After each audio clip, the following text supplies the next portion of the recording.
Ahoy! Tony Milazzo, you are live and on board. And my special guest today is singer, songwriter, musician, Katie Ferrara. Thank you for having me, Tony. Good to see you. Yeah. You know I'm a fan. Yeah. I found you through your social media. I know, that means I'm doing something right. You are. You're doing great. I love your music. I love your originals. Thank you. I love all the covers you do. You really make your own. And I really like that. Yeah. Otherwise, why do a cover, right? Yeah. But you gotta put your own twist on it. Yeah, you do it well. You do a lot of great covers. Thanks. Let's start from the beginning. Okay. So, where were you born? I was born in Los Angeles, so this is my hometown. Oh my God, a native. Yeah. Oh, that's rare. Yeah. Very rare. A native. Great. Great. How'd you get into music? Well, I have family that plays, so my mom, she had like guitars all over the house, and I just picked one up one day and started playing, and I didn't really start like getting into it a lot until I was like, 18, 19. I was a freshman in college at the time. I took one of her guitars to college, her Yamaha, which it's funny because I have another Yamaha now. I don't know, I must like gravitate towards the Yamahas because I grew up with them. But yeah, I took her guitar to college, and I was like learning covers from YouTube, or like jamming with my friends on the grass in my free time. And ever since then, like I just kept doing it. It was something that I really enjoyed, was just playing music in my free time. And I remember being at college. I went to Pitzer College, by the way. Where's that? That's out in Claremont. Oh. It's like off the 210 freeway. Mm-hmm. And yeah, I remember there was somebody there, and he was saying to some of the freshmen, he was saying, well, you'll know what you want to do in life when you're on summer vacation or like when you're doing what you love in your free time. He's like, what do you like to do? Do you like to read? Do you like to play games? Do you like to play music? And it was so interesting because I'm like here at this like 4-year university, paying all this money to like study. I studied psychology. I didn't even study music. And what I actually wanted to do was something that wasn't even my major. It was like, oh, it was music. And he was right in many ways, because I feel like at least a lot of people from my generation, we went to college and didn't find jobs afterwards. Right. Yeah. A lot of us, we live with our parents, or we found social media and we used that to build our own platform for our businesses, or for art and music and creative things. So, kind of the music career really took off for me after just following his advice, and I just kept playing. And okay, I wasn't that great. I started late in life too. Like I started, when I was like 18. I sung before that. I sung in choir when I was like 17. Actually, I don't mention this a lot to people, but like, okay, I sung at the Hollywood Bowl. Really? That's a big deal. It's a big deal. Wow. Well, that was with my choir. When I was 17, I was in what is it called? It was like a small group of people from my high school, mm-hmm. and we had a chance. It was part of LAUSD. We had a chance to opportunity to sing on stage for Stephen Sondheim's. It was his 70th birthday. And so there were like all these celebrities on stage. There was like Barbra Streisand and Anne Hathaway, and like Stephen Sondheim was there, and like my choir, and I got to sing on stage, and that was like one of the first big shows that I ever did. I remember walking on stage and like seeing like it was all black in the crowd, and like I couldn't see anything. I just saw like bright lights, and I was on stage with like all these people in front of like so many people. Amazing opportunity. I know, amazing opportunity. I never would have thought like that, I would continue doing that, What kind of stuff were you singing in the choir? It was his musicals. So like it was what is it? Porgy and Bess? Did he write Porgy and Bess? I can't remember. Yeah, we sung music from Porgy and Bess. We sung Mozart, Requiem. We sung just like tons of like great classical music. So I got my experience singing mostly from choir from my high school. And learning how to harmonize, and so I took that experience. I took the experience in college, and just continued that. And after I graduated, I had no idea what I wanted to do with my life. By the way, so like, there were no jobs. It sucked, and I thought, okay, why don't I got a plane ticket to London because my mom's from the UK. And I have dual nationality, so I thought, I'll just live in London for a year and see what happens. And I did, and like I was like searching for work. I worked 3 different jobs, and I got fired from all of them. What kind of jobs were they? So it was funny. The funny thing is, like, the first job I had was working at Starbucks, American company. I got fired from that. I guess also, like, going to college, like, you don't. I mean, you're there to learn, but you don't have much like life skills, like work experience, work experience, And that was like the first real job I had. And then I worked in a fish and chip shop, and I got fired from that. And I was really glad that I did because I smelled like fish all the time. So yeah, and then I worked for the Royal National Institute of the Blind. They're a charity, and I was like raising money and helping raise funds for blind people. So interesting that you're telling me about your condition. Yeah. So like, I'm visually challenged. Yeah, visually challenged. So I was on the phone, and I was talking to people and just explaining, some of the hardships that people go through. And I got fired from that. I got fired from that. I'm afraid to ask how you got fired from that one. Oh my God. Well, I didn't get enough donations in one day. The thing about these call centers is that, or like working in any sort of like sales. Yeah, it's like a boiler room, right? Yeah, it's a boiler room. Gotta do numbers. Yeah, it's you're out. Yeah. You're gone. I was under so much pressure. They're just like, we're so sorry, Katie. You didn't get the amount that I was supposed to. I was like, screw you. This sucks. And then I was like, they call it job seekers allowance over there. So I was on that, and I stayed on that like for the remainder of the time that I was in the country, and I just started playing music. I was like going to clubs. I was going to like Piccadilly Circus. I was going to the Spice of Life. They had a big open mic there. And I would go to the open mic all the time. I was working with a producer at the time who was my boyfriend, and that's like a whole other podcast. Story. You might have to come back for that. I have to come back for this one. The French guy. Yeah, but he really got me into music because I remember like I got fired from all those jobs, and again, like I had this idea like, oh, you go to college, you get a job, and you work and work and work, and I never thought like, oh, I could make money off of music. I could actually do this as a career. And like he was one of the first people who like he kind of introduced me into the world of like recording. And I was in this place on Denmark Street in London. It was Wunjo Guitars. I don't know if they're still there anymore. I was playing guitar, and like I just met this French guy, and like he was like, I really want to just record your music. And so we made an EP, and that EP's still up on Spotify. It's like the very first thing I ever put out. It's called When Love's Not Around. I put that up. I came back to LA, like, after a year of living in London. I recorded that music, and I put it out, and like nothing happened. I was like so bummed out because like, I don't know. I think every person who starts in music is like, all right, I'm in the studio, I'm recording. And I was going to some fancy studios, too, because my boyfriend at the time, the French guy, he was, like, interning. And so he got me into Bark Studios and State-of-the-Art Studios. What was it? I forgot the first one we were at. But he like, we would go in late at night and record. And I thought it was so cool. I was like, oh, I'm in these like really fancy studios. And I feel like the same thing is true for like LA. People come here and they're like, I'm going to be a star. I'm going to play on the Sunset Strip. I'm going to play in Hollywood. And I had that mentality. I was like, yeah, I just put out this EP. And then literally it was my first EP.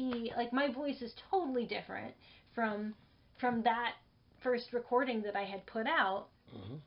But I thought it was the shit. I was like, yeah, this is the most amazing thing ever. And it's just like crickets. Lots of crickets. And like, I was so bummed out. Like, I didn't like pick up my guitar like for a whole other year. I waited till like 2012, 2013. And I thought I was going to be like a full-time teacher. Because I had gotten my degree in psychology. I thought, oh, maybe I want to like work for the school district. So I was debating about that. Okay, what do I want to do? What do I want to do? And then I said I was like 25 at the time, and I thought, no, if I'm going to do music, I should just do music. And I was in Santa Monica one day, and I saw some people busking, and I thought, like, I could do that. That looks like fun. I could do that. And I remember being in London, I'd see people busking in the tube, and so, like, I made this, like, resolution. It was, like a big moment in my life where I was like, okay, if I'm going to do this, I'm 25. It was, like, my 2014 resolution. I was like, I'm going to busk on the promenade. And so I went out there. I got the permit. And my first time playing, I remember this, like, I made $100. And back then, $100 was, like, a lot. Now it's, like, worth nothing because gas is so expensive. But anyway, like, I made $100, like, playing for 2 hours, and I was like, this is awesome. Like, it's way better than Starbucks, which I got fired from. Way better than the other 2 jobs I got fired from. It's way better than all my tutoring jobs. You're like, I can do this. I can do this. And I was, I was selling my CDs out on the promenade, selling the EP that I had made, and I thought, this is the first time I've actually made money from my music. And it was just, like, it re-energized me because I was so bummed out. Like, I was playing in, clubs on the Sunset Strip. I was playing, like, in House of Blues and, like, the really popular places where all the famous songwriters had played. I was doing that. And, like, you have to pay, like, $20 for parking and then the drinks and then, ticketed shows. Tough. Like, I was like, how do artists make money? And then I literally set up on the promenade and made $100. So, I kept doing that. And that's what it's about. It's about entertaining, not looking for the result. Or everybody comes here with the rose-colored glasses, right, to LA, and we're going to do this, we're going to do that. But I think it's just one person at a time, 2 people, 50 people. And you're still in therapy. I mean, this is therapy for others, right? So you're still in psychology. You're just playing music and well, that's the other thing. Therapy. Well, I was trying to think, like, how am I going to use my psychology degree? And I'm like, well, music is pretty much therapy in many ways because when you're songwriting, at least, you are taking an emotion and you're, like, taking it apart and saying something in a way where, like, you can understand yourself, but so other people can understand and relate to it. It's a very it's therapy. For sure. It's art therapy. For both. Yeah. For you and them. Yeah, for both people. Yeah. Yeah. I mean, I almost feel guilty sometimes when I'm out there venting. They think I'm entertaining. I'm like, oh, I'm venting. Oh my God. Thank you. I feel better. Oh, and there's money? Wow. But you're living your truth. Like, I think that's so important for people. I think, especially young people, like, not to just do what their parents tell them or do what society tells us. Society says, go get a 9-to-5 job and be, I mean, you have to be practical, definitely, but you shouldn't take a job that you're not interested in just because you have to make money. Yeah. And, like, I didn't come from a rich background or anything. I had very humble beginnings. Like, I'll share this. Like, my dad had cancer, like, all throughout my childhood. He died when I was, like, 17. And so that was a big blow. And then, he didn't make a lot of money, and my mom didn't make a lot of money. And, we didn't have a lot to start with. And I think there's also the myth in music, like, oh, well, you have to have a lot of money to start.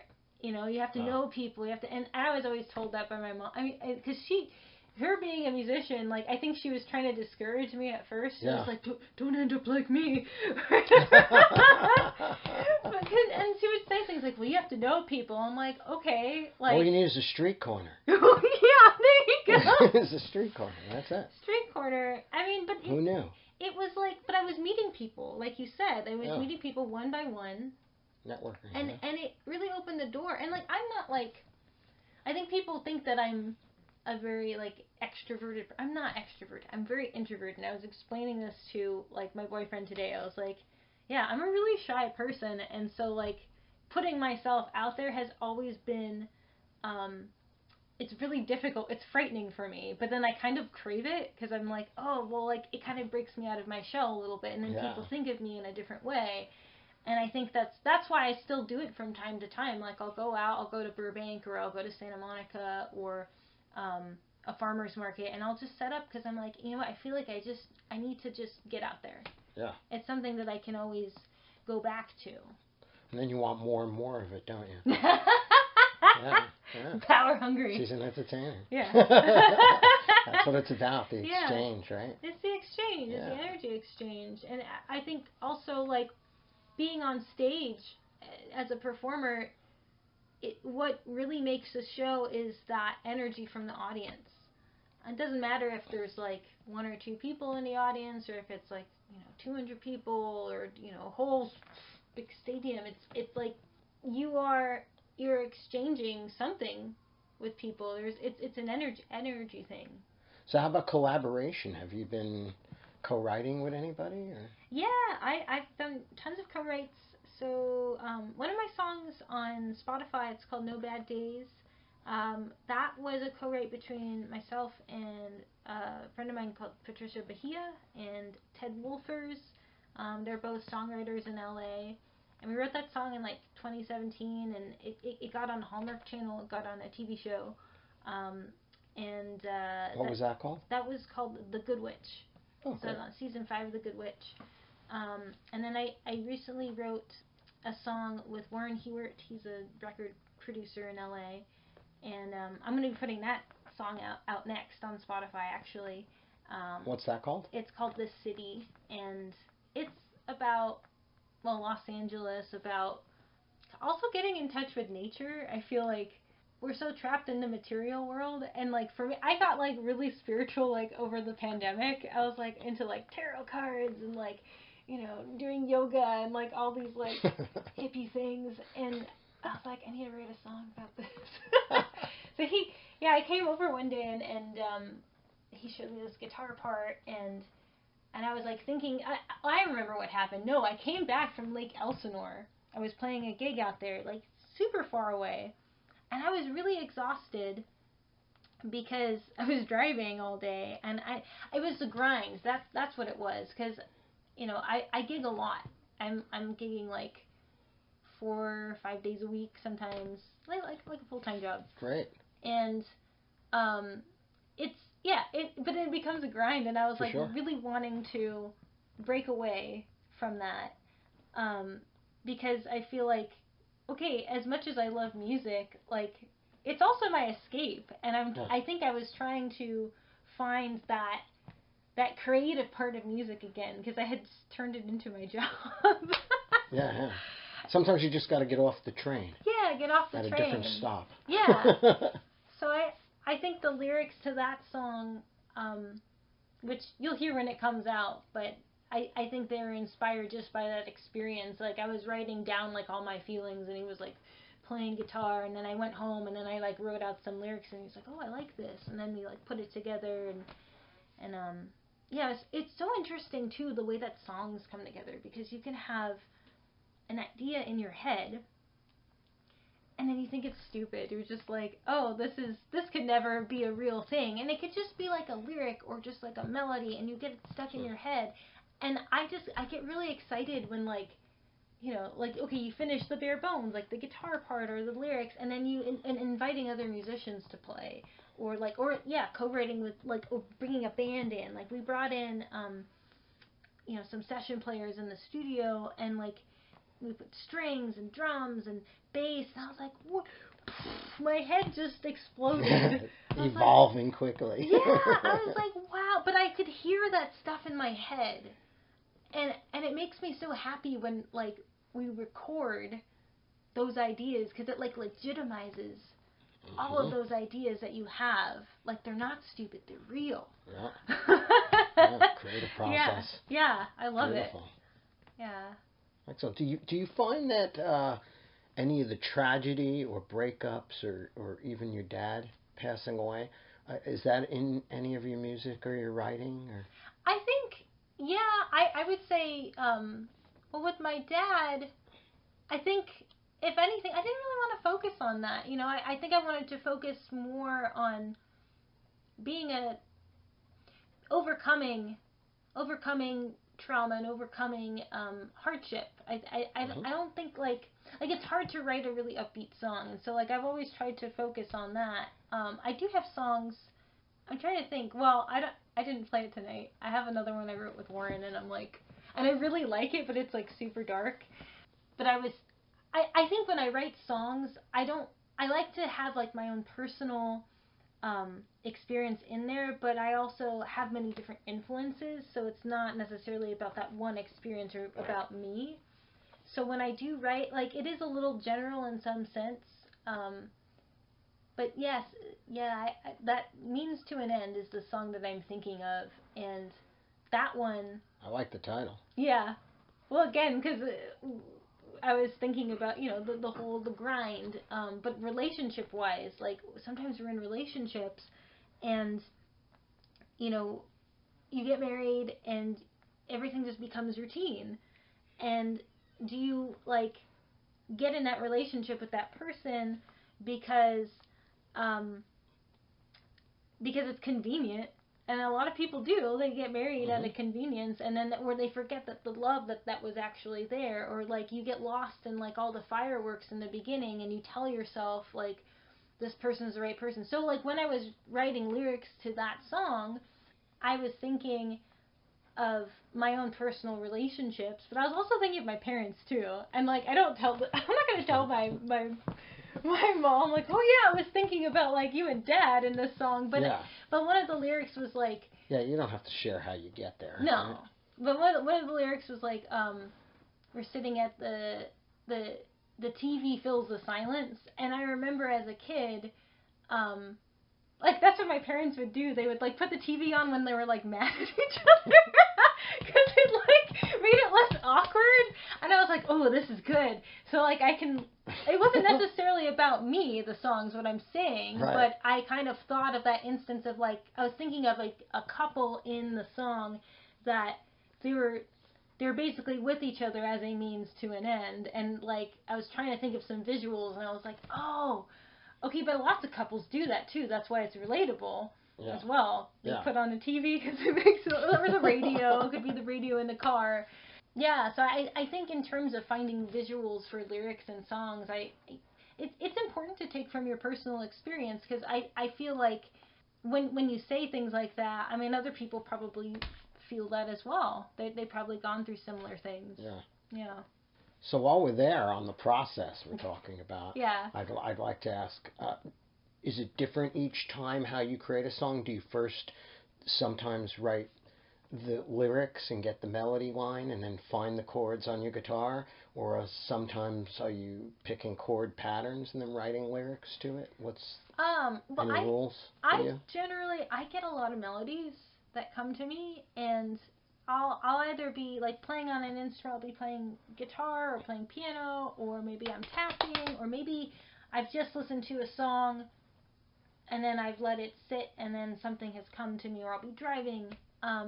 Sometimes I get lyrics that come to me, or, like, definitely topics, things that I want to talk about, like, general, like, themes, and then I'll start just journaling around that, and then picking out things that I want to say. But yeah, every time's different, and it also depends on, like, if I'm writing solo or if I'm writing with another person. I think it's really important, like, especially with co-writing, to figure out, well, what are your strengths and what are you both bringing to the table, because that's going to change the way that you write with each other. Like, if one person doesn't really write lyrics and the other one does, then, like, you're probably going to come up with lyrics first. That's what I'm saying. Right. Yeah, it really just depends. But that's why I think that co-writing is really important, because it challenges you to use different parts of your brain instead of just like, well, this is my way. This is the only way that I can write. Right. Yeah. Okay. That was a lot. I get excited in interviews. I'm like, what? I like it. Someone's asking me questions? Wow. I like it. I love your energy. You have fantastic energy. Thank you. I love your music. Thank you. Very talented lady. Let's go left. I'm a boating guy. I'm a mariner, and this whole show is based on the water. That's so right? cool. So, how did you feel, first of all, about coming out to a boat to do this podcast? I've never done a podcast on a boat. I was a little, weirded out. I was like, who's this guy? He just has, some boat. So I'm like, come on my boat. Come over to the boat. Yeah, I was like, who is this guy? And then I thought, well, this is really cool because I've never been to a studio on a boat. Yeah. It's a really fun experience, and you must travel all the time. You must where do you go? By boat? Yeah. If by boat, usually just up and down the coastline. That's cool. Maybe even a little bit less now that fuel's so expensive.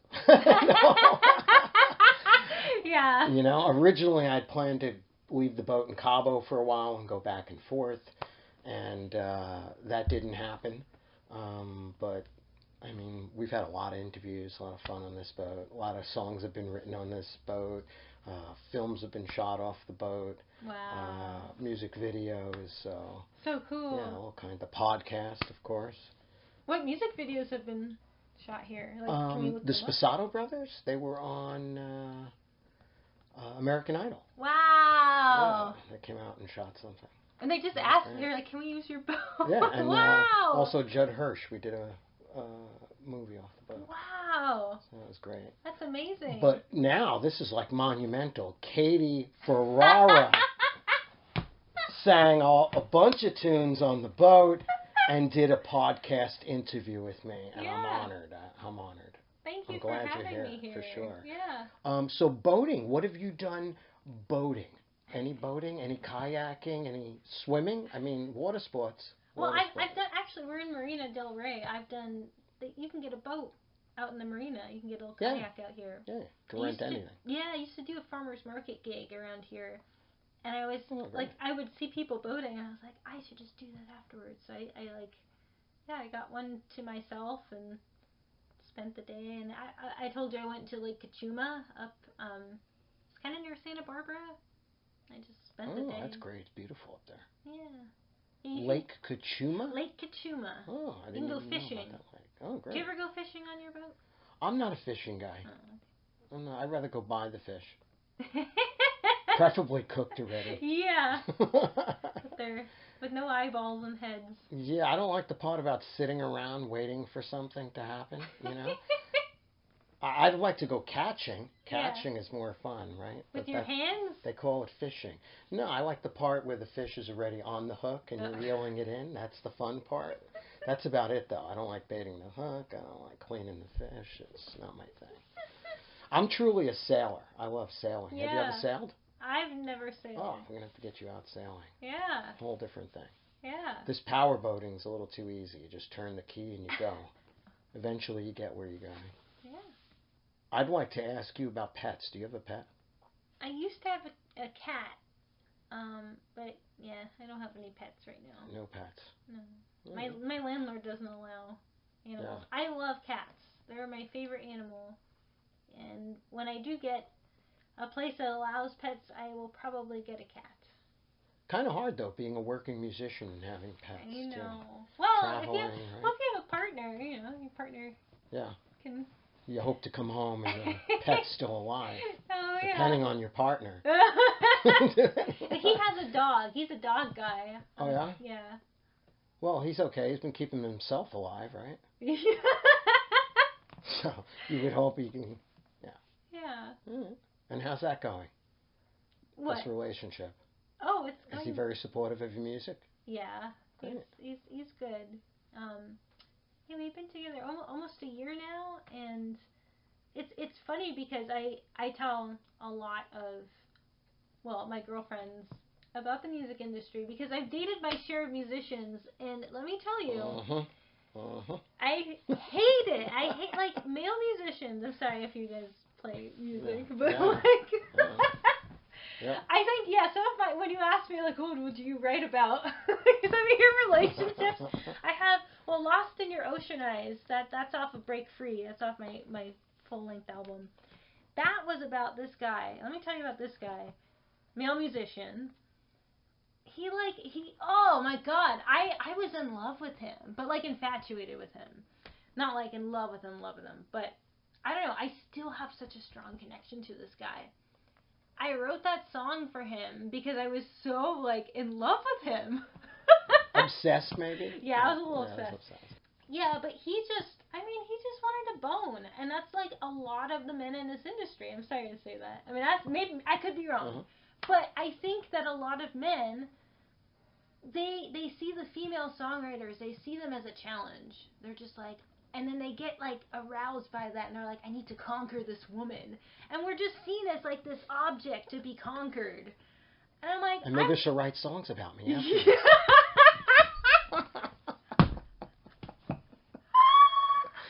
Yeah, I probably. And you did. No. Yeah, and I did. His ego's probably just like on fire right now. He's like, yes, so good. But he had beautiful blue eyes, and I always tell the story when I like sing the song. It's like, when I get lost in your beautiful blue eyes, or whatever. Yeah, it was such an intense connection. But I felt like a lot of guys that I had dated before my current boyfriend, it was so superficial. It was so like, you know, I couldn't tell that these people were just trying to network with me or trying to get something. I was very immature. Like, they were immature.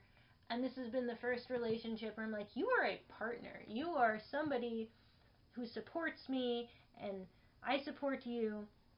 And, like, we have our own separate lives. Like, there's no, like, codependency or, like, neediness. Excellent. Like, and that's, like, what a real relationship should be. But it's still under a year, right? It's still under a year. So the honeymoon's not over yet. Honeymoon's You're just starting to figure things out and see each other for... But I'm not in any rush, you know. Yeah. I want to relate this to my last single, like Loving Simple. Like, I wrote that song mostly because of all these experiences with these guys. Right. Like, just superficial, like guys that wanted to change me, or they wanted me to compromise my life. I don't need to compromise my life for a dude. Yeah, like, gotta be yourself. I have to be myself. Love yourself. You gotta love yourself. You know, and I think loving somebody is seeing the world through their eyes. It's having that understanding, like, you are each having your own individual experiences, but you're sharing those experiences with each other, rather than, you know, I need this person to survive. And you're an artist. You need that breathing room. You need the breathing room. I'm the kind of person that needs that space. I've always said, like, I'm independent. I'm an independent woman. I don't need a man or whatever. And like, and I think that mentality is good, but I think most women, like, well, we want to date, like, heterosexual women. We want to date men. But like, we're told, like, be independent. You don't need a man. And it's like, yeah, but we want to fall in love. Yeah. And it doesn't necessarily mean, like, okay, push, like, all these guys, because I feel like guys also, like, well, they want love too, and there's a balance, definitely. Yeah. They also want to suffocate you. So yeah, the song, I think is a lot inspired, because I've been in relationships in the past where, yeah, I felt suffocated by these guys, and I just think they were the wrong guy for me. Yeah. The right person is someone who supports you and doesn't try to change you. They let you be who you are. Exactly. So I'm going to check back with you in a year. How did that go? Yeah. That puts a lot of pressure on him. He's like, oh, shit. Yeah, make sure he listens to this, too. Yeah, listen to this podcast. Yeah, you support me, right? You listen to that podcast? Yeah. Well, we didn't throw him under the bus. That's the good news. Not yet. Not yet. There's still time. This podcast isn't over yet. No. Oh, yeah. What else did you want to talk about? Anything you want to share with us? Before I pry even further? Yeah, that's a good question. What do I want to share? I mean, I'm playing all all the time. I have a concert coming up in August. I don't know if anyone's in California. I don't know where your listeners are based. Around the world. All around globally. the world. Okay. But they might want to come in, grab a hotel room, and spend the weekend, see your show. Well, okay, so in August, I'm playing for the OC Park Summer Music Festival Series. This is August 4th. I'm opening for Big Bad Voodoo Daddy. They're a very big, popular band. And it's kind of a big deal for me because this will be my first time opening for, a really well-known band. So I'll be doing an opening set at 6 p.m. on August 4th. Is that solo? I'm playing as a duo. Duo. Yeah, so I'll either have bass or electric guitar or piano. I'm still figuring out the arrangement, what I want to do, but it'll be a duo gig. And it'll be, by some of the originals that I played tonight and some covers, just, fun family music. And it's, all outdoors in an amphitheater. It's free, so you should definitely come because it's free to the public. And, it's part of the OC Summer Park series. So check out their website. They've got a Instagram and a Facebook, and it's also on Bands in Town. That's where I list all of my gigs over the summer. Great. Yeah. Why don't you give everybody all your information, best you can, all your social media, Instagram. Yeah. Well, you can find me on my website at katieferrara.com. You can find me on Facebook and Instagram at Katie Ferrara Music. I'm also on TikTok at Katie Ferrara Official. I'm on YouTube at KatieKatie5. Twitter. I'm everywhere. So, are you going to play some songs for us? Yeah? No. I'm going to leave and never come back. Uh-oh. No, you have to come back. We're checking in with you next year. No, or maybe a month from now. Who knows? It depends what happens. Pressure's on. Of course I'll play some songs. Great. Yeah. We're going to have some music right now. This is Katie Ferrara. This first song I'm going to play, this is called Love Ain't Simple. This is my new single, which is out on Spotify, Apple, iTunes, Amazon, everywhere you can find music. I hope you like it.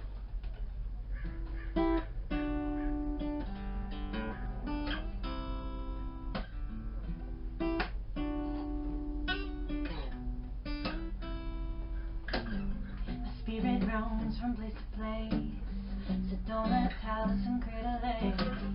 I'm on the road less traveled with a fade bumpy ride. Red rocks, rivers, blue skies, an open road is my paradise. And the spaces between is what keeps in the feeling. If you wanna be by my side, don't wait for me. 'Cause we're blinded by the wheel of time. We're like a photo trapped in your mind.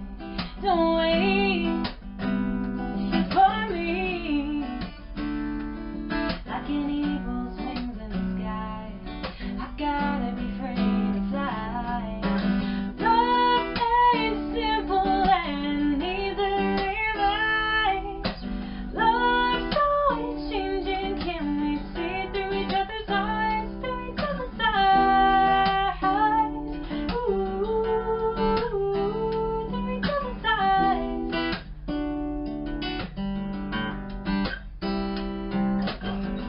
Hotel bars and street signs, loneliness and the city lights. My voice is growing, singing to the night. In the morning you are a sunrise. 6,000 miles in a plane ride. Can you live in others as they cry? I feel my own pop from my cup so you can be a part of this love. Don't wait for me. Please help me on my way to be the best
So this song, this is called Bloom. It's unreleased. I wrote it earlier this year. It's kind of like a little self-empowerment song. I hope you like it.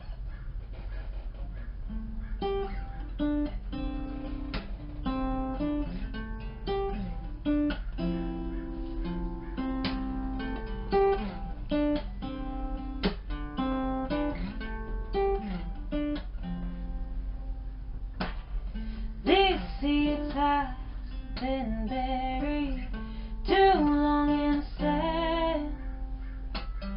No water in the desert or sign of a plant. Don't you know you're a flower waiting for a chance to see the sun? All you need is some rainfall, sweet, sweet whispers in a garden full of love.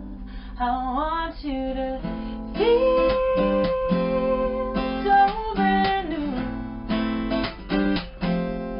Nobody can break your soul if you choose. You're ready to bloom.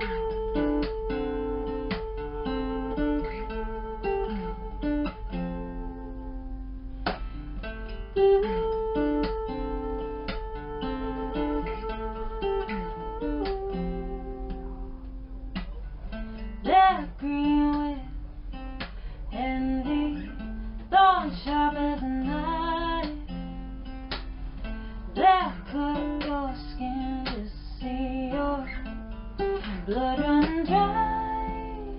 All the scars on your leaves and dried out petals soon will fall to the ground. But they don't know that you've outgrown the walls that were holding you down. 'Cause you feel so brand new. Nobody can break your soul if you choose. I want you to know you feel so brand new. Nobody can break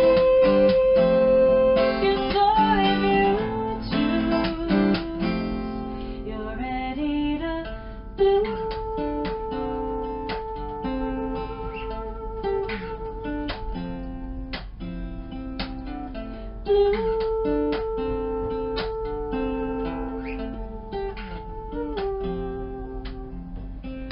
Oh my God, it's just a matter of time before you're on the way. Sharing all that love, riding the wind, you're floating away. You're ready to bloom.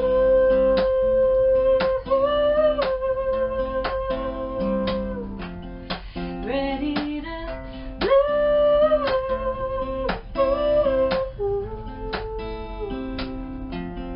Ready to la da da da da da da.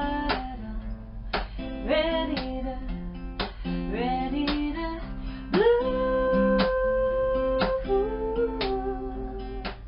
Oh, ready to bloom.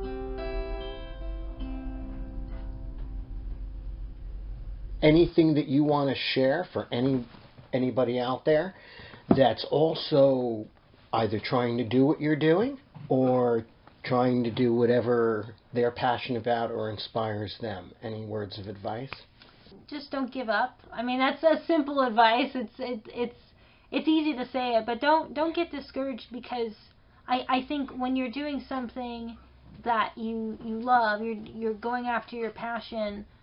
It takes time, and because relationships take time to make, and it's not going to happen overnight, and you're going to fail a lot, and you have to learn from your failures, and even if you decide, okay, hey, this isn't for me, at least you went for it, because you don't want to be really old and then you're like, oh, I didn't get to experience this with my life or that with my life. I think just try and find the joy in the process. Because it's so easy to get jaded. It's so easy to fall into that trap. And we just have to remember to, like, just slow down, enjoy the moment that you're in, because we don't know when this could go away. I mean, with the pandemic and everything that had happened, I think a lot of people experienced that. I definitely did. I thought, oh, Yeah. I can't do music. I lost all my gigs, everything. And then... Same here. Yeah. The show went away. Yeah. The podcast. No more podcast. We're back. Now we're back. With you. Yeah. So, just enjoy every moment. I like that. Yeah. Well, thank you for being here with me. I really enjoyed this. Yeah, thank you, Tony. And I'm sure everybody else is going to enjoy it. Yeah. And make sure you check out Katie Ferrara, all her social media, her new music that's coming out, where she's playing. Follow her just as I did. She is very talented. Love what you're doing. Keep it up. Thank you. I want to say thank you so much, everyone, for tuning in to this podcast. Thank you, Tony. Thank you for having me. Thank you. Katie Ferrara.